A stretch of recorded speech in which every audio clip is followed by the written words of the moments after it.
We have this special method, querySelector, that we can use in order to access the DOM elements with a certain query. So if you observe from above, we can use this method only with the help of IDs. This is particularly for class names, and this is particularly for tag names. When we're trying to access elements by its tag name. But when we're using this querySelector, we can do almost all of this with the help of this single method. How do we do that? So what does that return?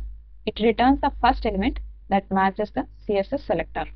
So when you talk about the CSS selector, it can be ID, it can be class, it can be a pseudo class, it can be any other query that we try to access in CSS in order to add styles, right?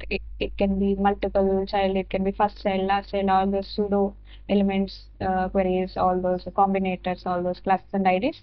We can pass all those queries inside this as a param, and we can access it. So what it will match with? It will match with the first query that we have in the HTML. It returns a single element. We can see it on the screen. So suppose say we are accessing the h1 by its tag name, right? I will delete this. I have two h1 tags here, and I have a button. You can ignore this one. So inside this script tag, what I'm doing, sorry, it is querySelector, and what I'm passing here, I'm passing the tag name. Okay, and it returns a single element. That is why we're getting error here. So here, what are we doing? We're trying to access it via index. We can see that we can so document dot querySelector, and I will pass the tag name here in order to access this h1. So what does this return? It will return a single element, not a collection. If we have two tags here, but it is returning the first tag that it have encountered. So suppose if I try to do inner HTML, what do I receive?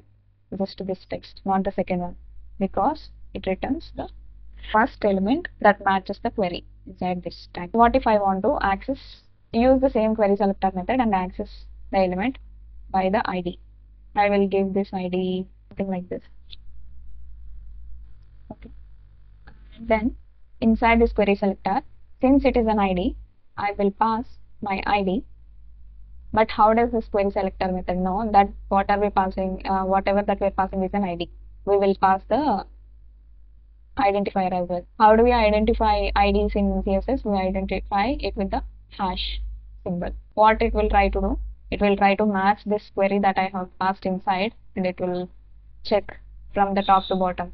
So whenever it encounters an element that has this ID, particular ID, it returns that then and there itself. So it will not go down. So whatever the element that it encounters for the first time, it will return that single element. So that is why we're seeing this. What if I want to do the same for the class? So instead of this one, I will do dot.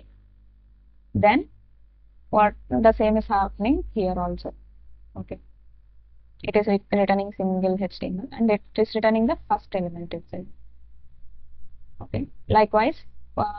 So for suppose if I want to select it using a different query, like I want to capture the first h1 tag like this one. What it will do, what it is doing, we use this query like this in CSS, right? So the same query I have used inside. So it will check for body tag, and inside it will check for h1 tag, and then it will return the inner HTML then and there, and it will not go down. So same we can do and button. It will try to check for body tag, and then it will return the button tag and text inside, since we're doing this in the HTML. Otherwise, it will.